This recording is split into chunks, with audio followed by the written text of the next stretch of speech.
Greetings, fellow humans, and welcome to another Think Walk with your friendly neighborhood, JD Estrada.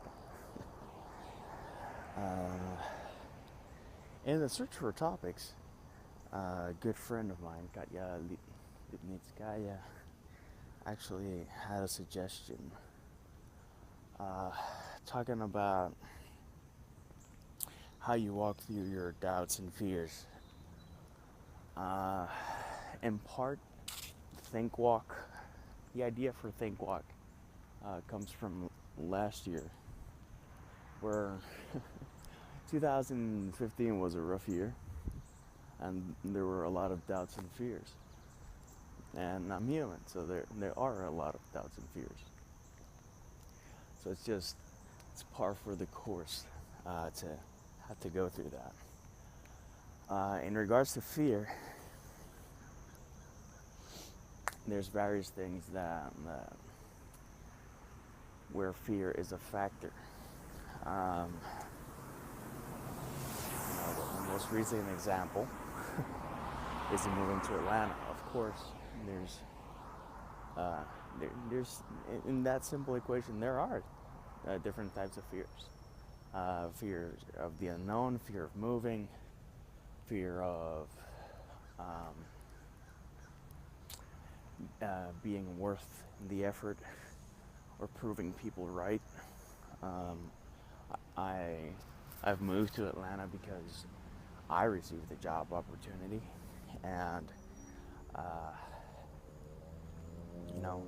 along with saying yes, there's fears of doing a good job, of finding the right place to live, of making friends, of meeting new people, of making a good impression, and several other things.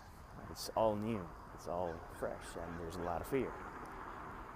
And like with anything, when there's fear or when there's doubt, you take one step, and then you take another, and then you take another, and you just keep focusing on the steps.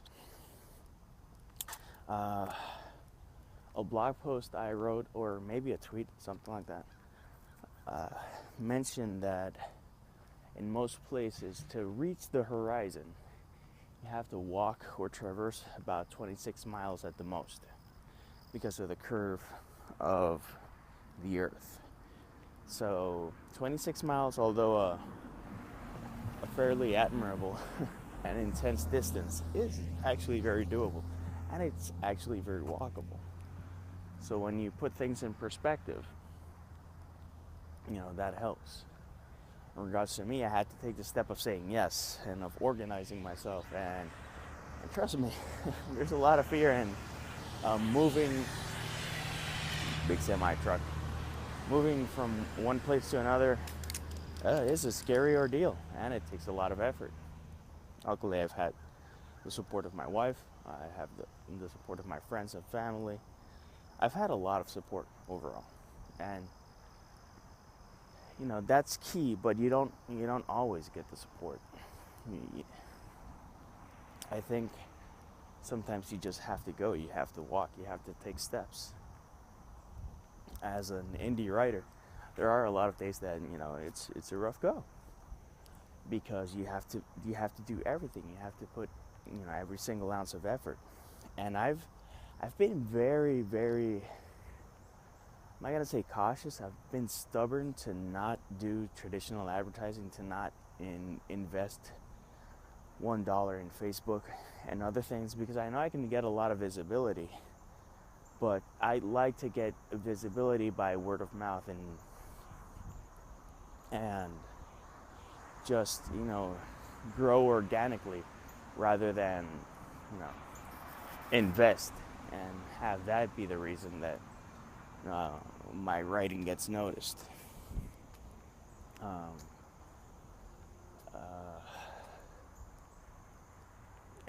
The main way that a writer can get noticed is, first off, word of mouth and have people talk about you, and second off, reviews. And trust me, getting reviews, or at least for me, it's a challenge. And you put a lot of effort into what you write, and into everything, and man, no reviews. And there's days when just the self-doubt is stifling, because you wonder, why is it so hard? Why is it so uphill? And those are although those are valid questions, they're not even worth asking or entertaining. People say, oh, but you put so much effort in this and that. And I try not to over promote my work, because I want to have a positive impact. Yeah, I want people to read my work, but I want a positive impact, and I don't want to feel like spam, and then I forget to promote my work, which is brilliant. I tell people that I have 8 books out, and the normal reaction was like, wow, I thought you only had 1. And all of that is on me, which can and does filter into self-doubt. But, at the end of the day, you just got to take another step, then another step, and then another step, and keep going, and keep adjusting, and keep improving. Someone writes me and there's a typo in the book, I could cave in and give up and say, oh, this is too hard. Or I can push myself, pull the sleeves a little harder and tighter, so that I learn to not repeat that mistake and keep going forwards.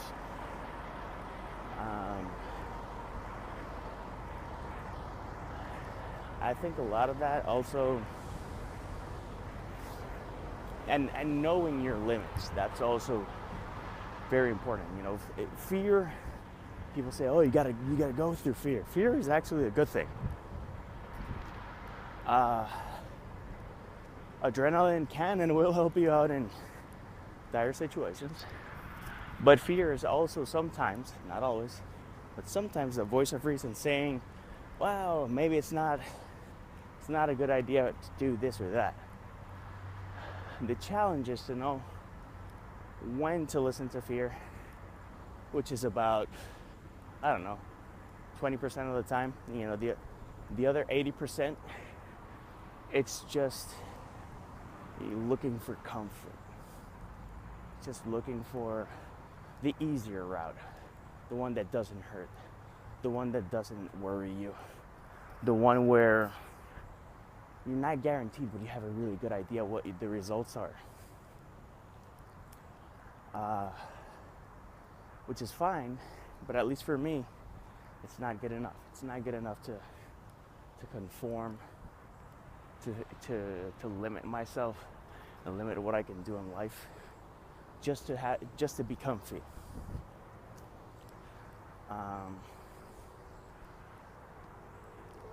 And also fear can actually be inspiration to do the right thing.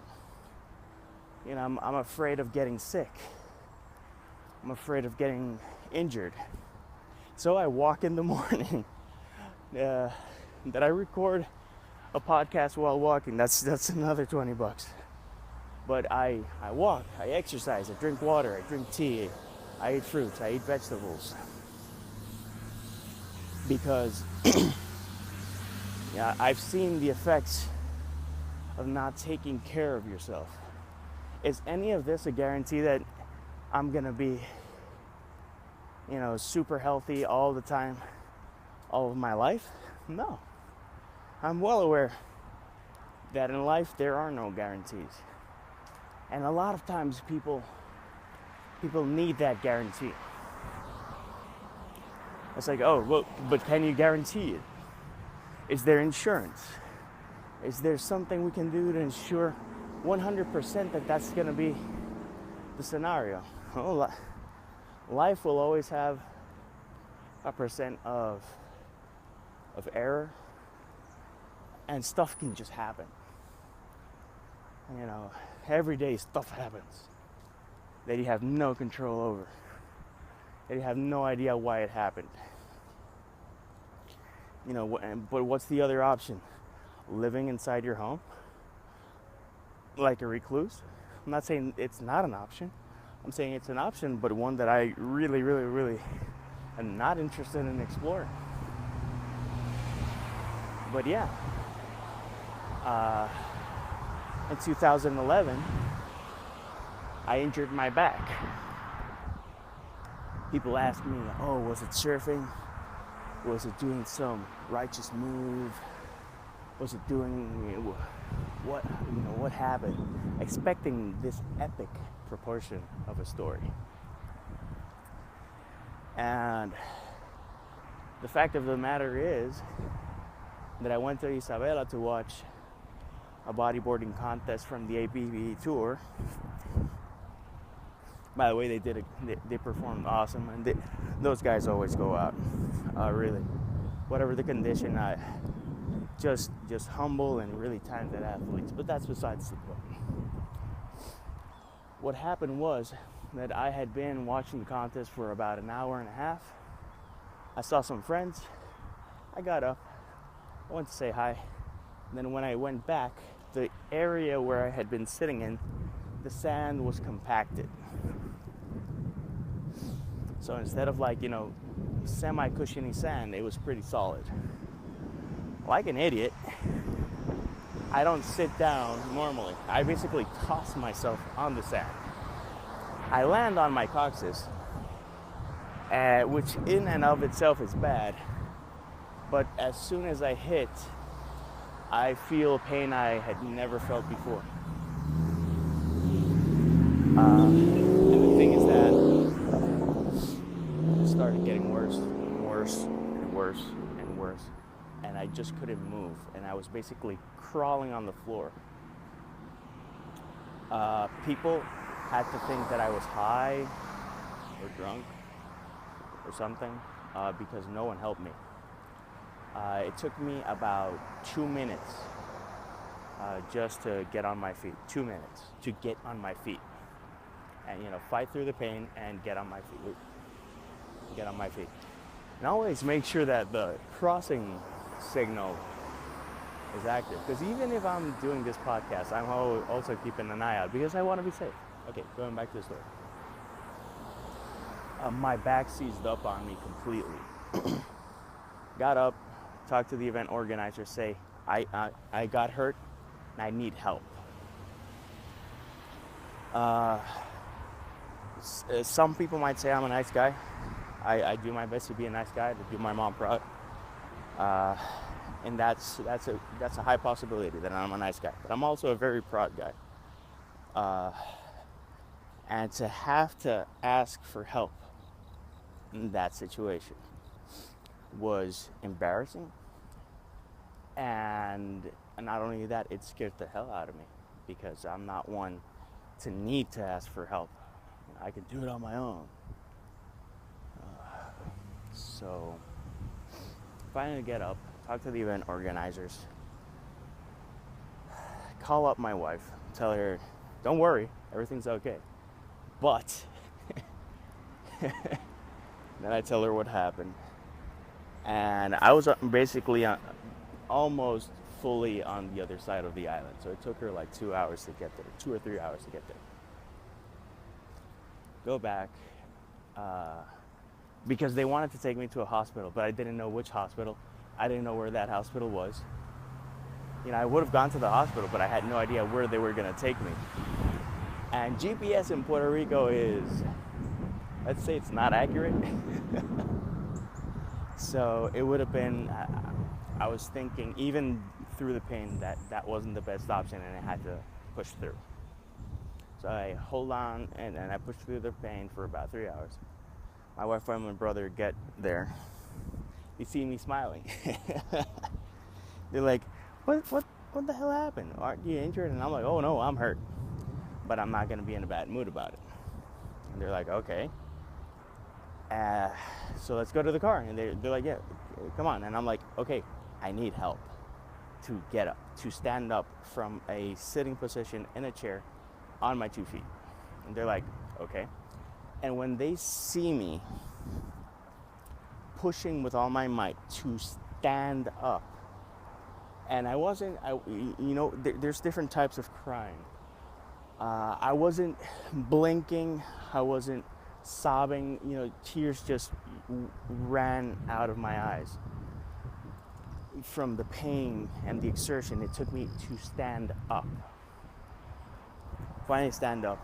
It took me 8 minutes, sort of, 7 or 8 minutes to walk, I don't know, 150 steps. To later go to the metro area and find out that I had herniated discs, that I had muscle spasm, and that pretty much everything I was doing was leading towards that. I'm lucky that it was just a spasm, bad one. that it took me 3 days to be able to go to the bathroom alone. It's like, yay, I was able to go pee alone. But I was bedridden, and that scared the hell out of me, and it put a lot of things in perspective. Always being negative, always being mad.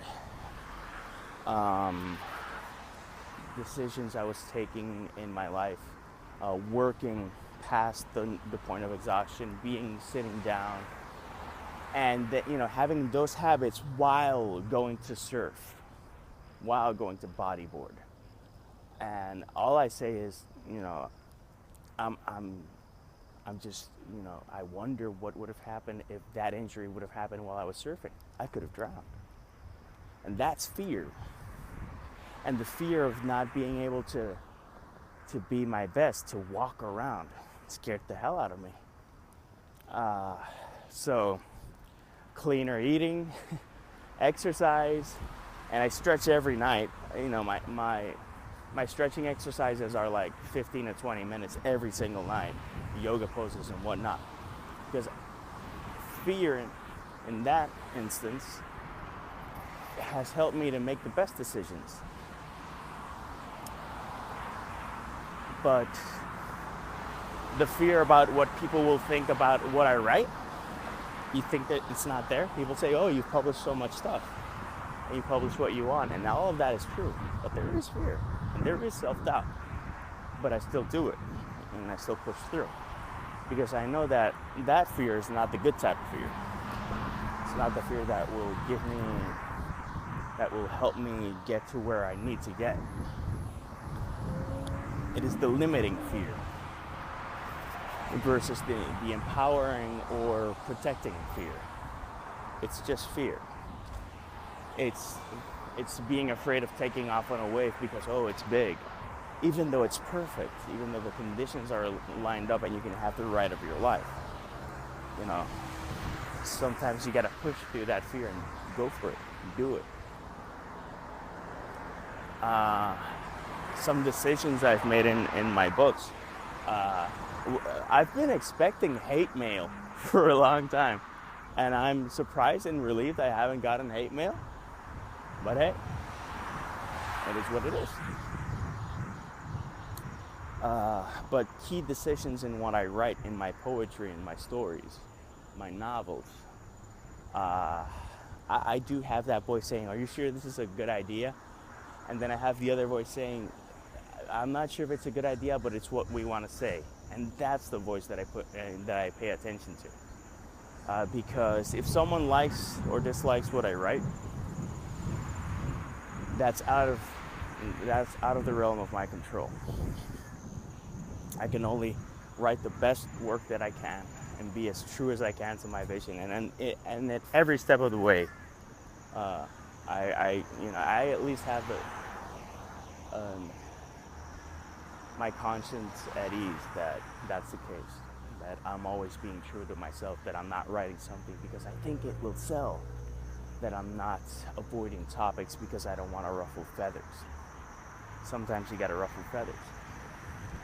And I'm not a $20 bill. Not everyone's going to love me. Not everyone's going to love my writing. And I have to be okay with that. So I just go for it and go through it, because I'd rather be judged for what I believe in and criticized for what I write than be praised for what I avoid doing. It's like, oh, that was such a good story that no one is going to be bothered by that. No, maybe sometimes I want to bother people. Maybe I write about sexuality because I think it's a topic that's avoided at all costs, and I think it makes no sense. 2016, and people are still limiting themselves to talking about sexuality. It's just bonkers. We are at a time when we should understand ourselves more. So I put stuff regarding that in my books, in my first novel and in my second novel. Stuff that people might say, okay, why did you write that? Oh, you're weird. And it's just gotten so comfortable to just write what is in me that any other option I would be afraid of. I would be afraid of being disingenuous to myself. And the same with other things. I've said things that have hurt or offended people. I don't mean to.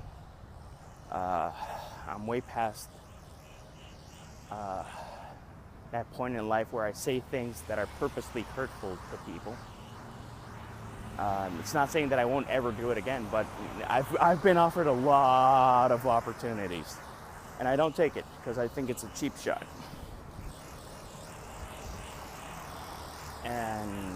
But yeah, that's saying that fear exists. That sometimes fear is good, but a lot of times you just got to push through and not pay attention to it. About self-doubt, if you're a writer, you're gonna face it. And yeah, I need to keep writing and doing what I like to do and what I believe in the hopes that I won't have to beg for reviews. I won't have to wave my arms and say, oh, look at me, pay attention, or anything. But that enough people will care or enjoy that they will contact and let other like-minded people know that all of my books on Goodreads get reviews. Because I do get reviews for my novels, but my poetry collections, that's a bigger challenge. And I published Only Human in 2013, and if you check on Amazon, things that Amazon divides, Amazon.com, Amazon Canada, Amazon UK, and now Amazon Australia, which I think it's ridiculous, and it makes it harder for indie writers because it should be across the platform. Yeah, you can put a flag where the person is from, but man, don't make it hard for me to get more reviews. And they're like, oh, that's what happens. I don't get it.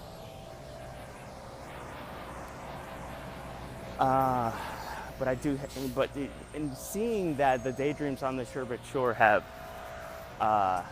so few reviews, it means that I'm not doing something right by that collection. But the thing is that most people know me as someone who writes sci-fi fantasy mashups. Not many people have seen that YA side, and that's up to me to show more of it. And to show that the Daydreams are worth your time and are worth consideration. And the same about poetry. People ask me, oh, why do you take poetry to the Puerto Rico Comic-Con? Aren't you afraid that you won't sell a book? And if I was afraid of not selling a book, I wouldn't do it. If I obeyed that fear. But I still push for it, and every year I sell more poetry, and to me it's not only refreshing, but it's pretty nice to be able to go to a place and offer something that no one else offers, and that people say, man, thank you for bringing something no one would have thought to bring. We like poetry. We do read poetry. Poetry does matter. To have people say that and act that way, I would have missed out if I can just take vampires because these people only like vampires. No. It's not about what people like all the time. It's what you believe in, and I believe in my work. And at the end of the day, self-doubt and fear crumble when, first off, you have self-validation, and you look for validation within more than beyond you.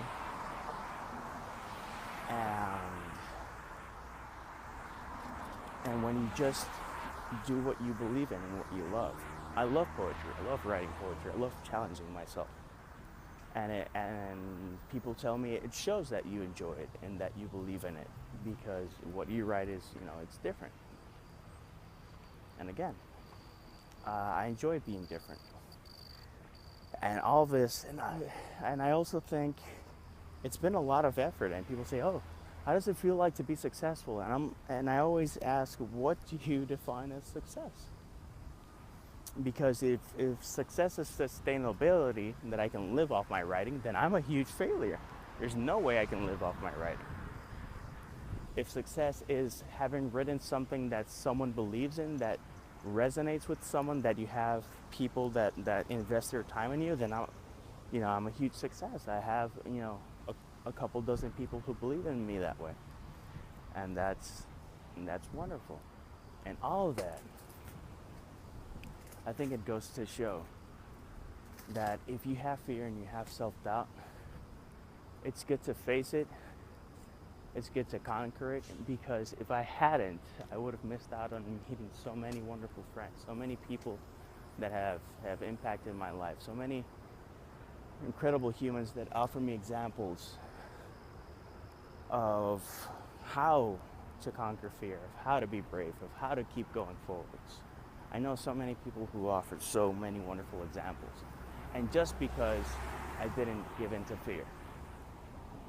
So, yeah, I think I've waffled enough. This is Think Walk 3. So, thank you to Katya for the suggested topic.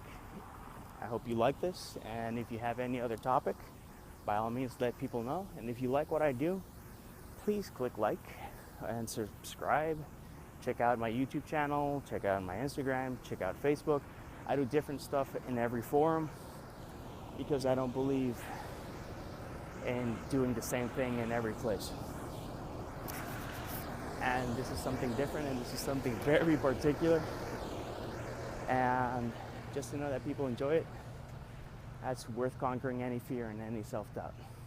So for now, peace, love, and maki rolls.